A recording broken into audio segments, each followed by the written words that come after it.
Hi, and welcome to this week's Nasty Nelson podcast, brought to you by Pickleball News Asia. To start with, I wanted to get into this thing about paddle certification. Generally, there are two bodies that certify paddles. There's USA Pickleball and there's the UPA. Both do paddle certifications. And it hit the news this week. I think it was the Cincinnati PPA tournament where a lot of players were not able to use their normal paddles because they had been apparently delisted from the UPA approved list, or it certainly looked that way. And I know from speaking to a lot of people, there was confusion and even some irritation and anger, like how could a paddle that is approved suddenly not be approved, and how could all these players be left in a situation where they can't even use the paddle that they prefer to use or even sponsor to use? So it really didn't seem right. And I wanted to delve into that a little bit and find out what really happened. So I was able to actually grab some time with Jason Aspes, who is the president of UPA, and dig in a little bit to what really happens. Because as mentioned, on the surface and from what was going on through the chatter on social media, it seemed like it really was a case of paddles that had had that stamp put on them as UPA approved were suddenly delisted. And if that was the case, it really didn't seem to make much sense. So I asked Jason about that to see if he could clarify the situation a little bit, which he did. So here's what he explained in terms of the actual situation and what really happened. Sure. So, our remit at UPAA is to manage and regulate the professional game at UPA events, so PPA, MLP around the world. We had an interim certification in place that was in place so paddle manufacturers could get paddles approved to play at the professional level that did not have USA Pickleball approval. Now, a lot of these companies wanted prototypes in, they wanted to get quickly to market, and sometimes there's a long wait at USA Pickleball, so we created this interim certification. Now, every other paddle, if it was USAP approved, they would come in and get provisional approval. There was no stamp on it, but that's what the majority of these paddle manufacturers were playing with. So there were two different distinctions prior to September 1st. Provisional approval, which was USAP approved, no stamp necessary. You just pass a deflection test, which tests power, and a spin test. The same criteria for interim certification, except for we pulled the power back 10%. And so it was a harder threshold to have full certification or interim certification. And that was because it didn't pass USAP approval. So we wanted to make sure that they were, a little away from the line that we had created for on-site testing. In every tournament that we go to, we test on-site every pro player every day from the round of 64, 32, depending on what kind of tournament it is. But we're there, we're making sure that everything's fair and that these players can, know that they're playing against the paddle, play against the player, not the paddle. So what Jason said made sense to me there.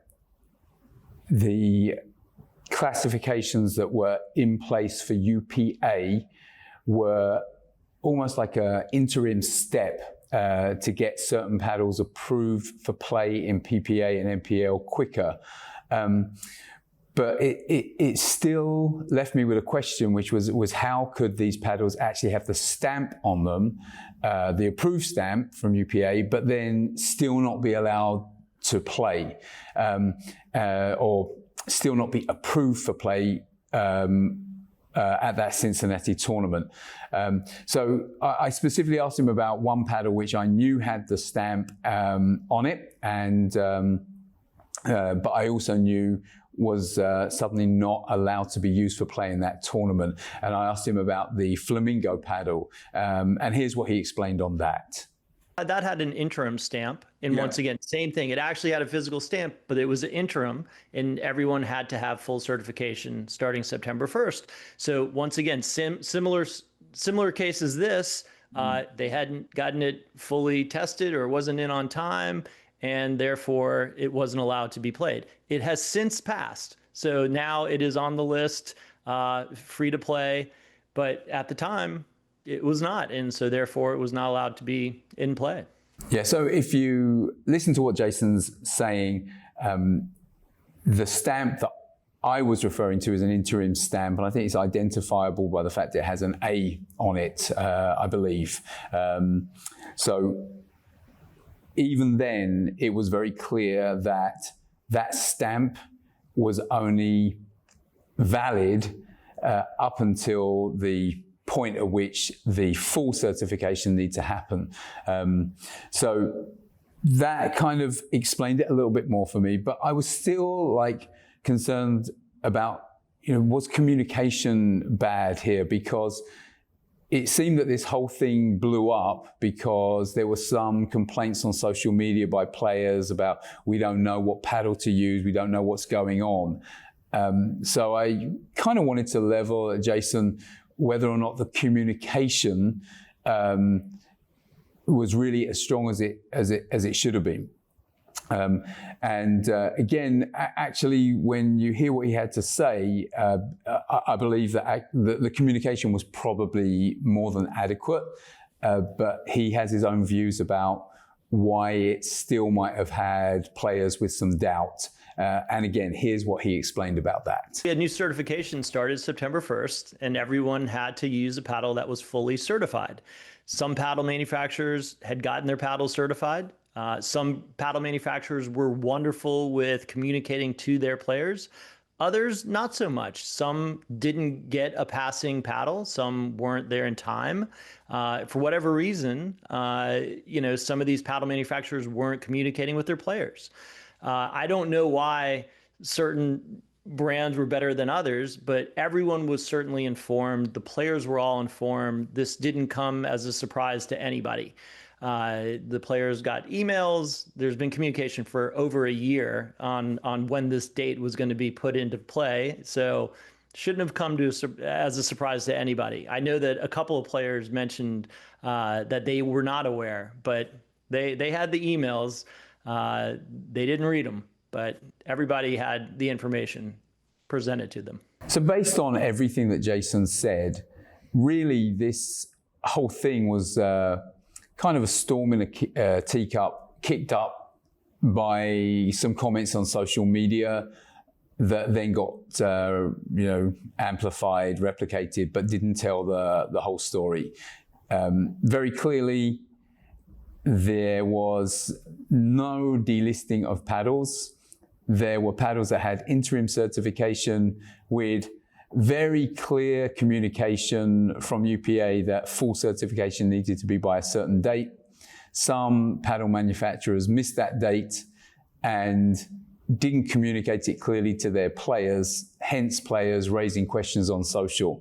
But I think Jason cleared this up quite adequately from my point of view. And it was clear to me that they were on top of everything, and there was very logical reasons behind what was going on. And in fact, the only reason for the confusion was that they went out of their way to try and help paddle manufacturers get paddles approved for PPA and NPL events in a expedited fashion. So that's really what happened with this. But seeing as we had Jason with us, I thought I would take the chance to ask him a few other things about paddle certification in general. So one of them is, of course, there are two bodies that certify paddle. There is USA-PA and there's UPA. Jason explained to me while we were chatting that really UPA is very much about certification for professionals playing in PPA Tour and NPL. And outside of that, the USA-PA covers the paddles that you would be using in amateur tournaments and things like that. So I asked him just to drill down on that a bit more, and asked him really around, when it comes to the average player, which of the two certifications matters. And here's how he explained it to me. I think either one should be fine. Most tournaments accept either USA Pickleball or UPAA. Here in the U.S., for 40 years, USA-PA has been the acting governing body. They've done a great job.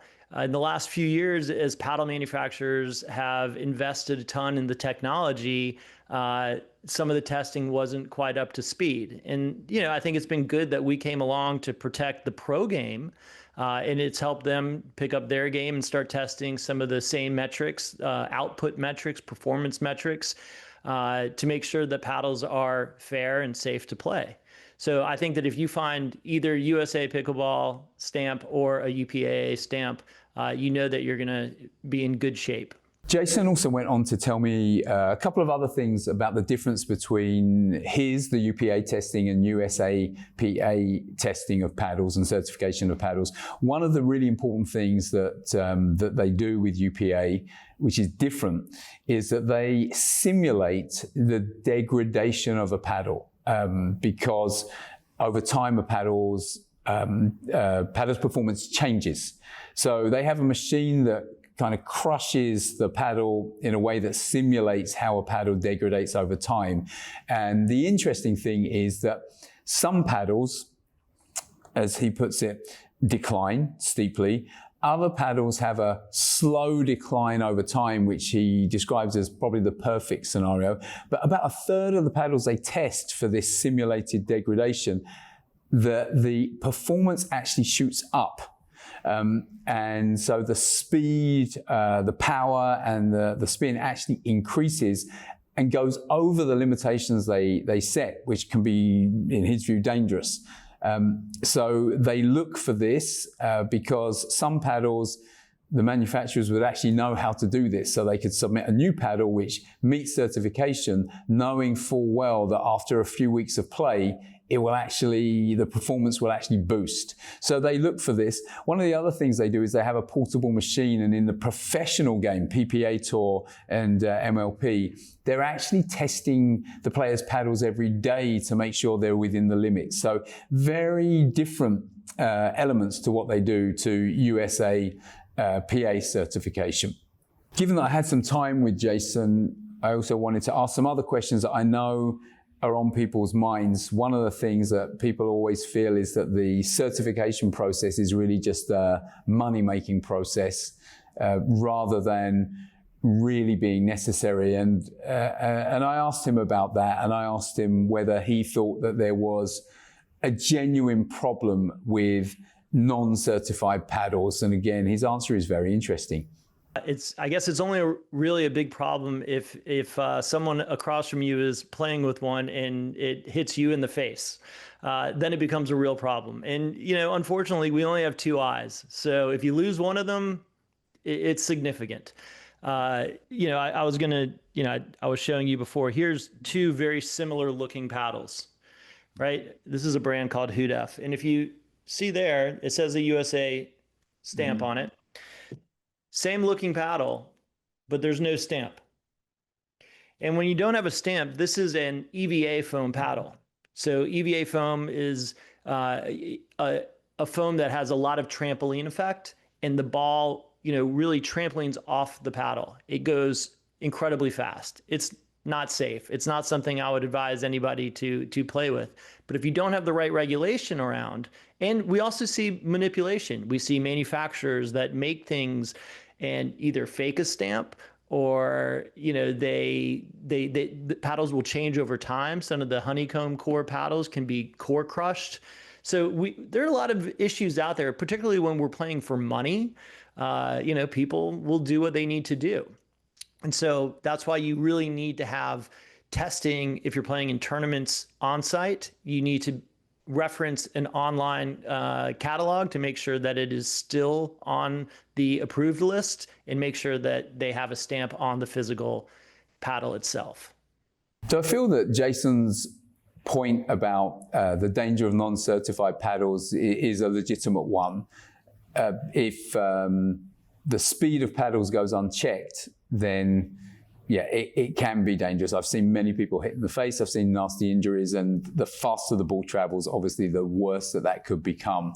So I was actually interested in what I termed the guardrails that they're trying to put on the game. You know, what are they thinking about in terms of the limitations they're trying to put on paddles, and what's their ultimate goal with doing that, and how might that change over time, and could it even limit the advancement of paddle technology if they're putting these limits in play. So this was the last thing that I spoke to Jason about, and again was just interested to understand, you know, what are these limits as they put these guardrails in around paddles. The game needs to be about balance, right? And what we started to see is that power started taking over. And if the answer to every shot is now hit the ball hard, drive it, it becomes a different game. This game is all about craft and decision-making and strategy. And it should be, do I drop it? Do I drive it? And if that's about a 50-50 mix, we're on the right path. Should I reset it? Should I speed it up? Should I, you know, these are the questions that we want to have. And it should be that there is no absolute answer. If the answer is always, yeah, hit it hard because you have a big advantage, we are doing something wrong. And so we want to make sure that we continue with that balance where nobody has a huge edge because they have a paddle in their hand that's going to, you know, help them drive it right past the player.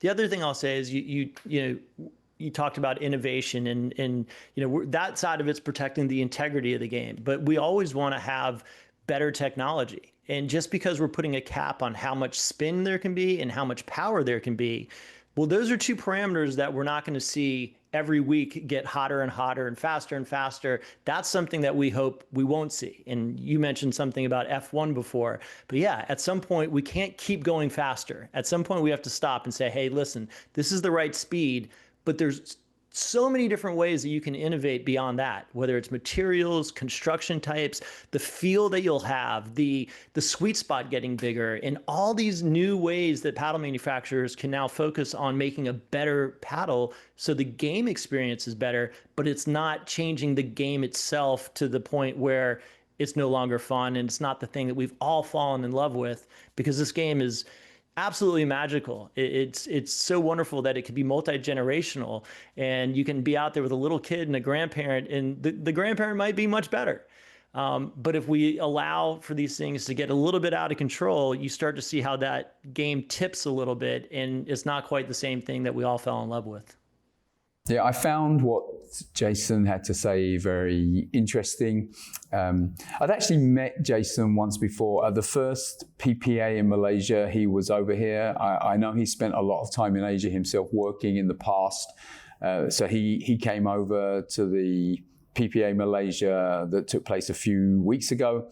He actually played in a Masters tournament, and without embarrassing him, he took the gold medal with his partner. So watching him play, I could see he loves the game. He's very good at the game. And I think what came across to me is it certainly seems like his motivation in testing and certification is not purely about just making money from that certification process. To me, it really did seem genuine that his passion and his drive is really about protecting the game whilst seeing it advance. That's certainly what came across.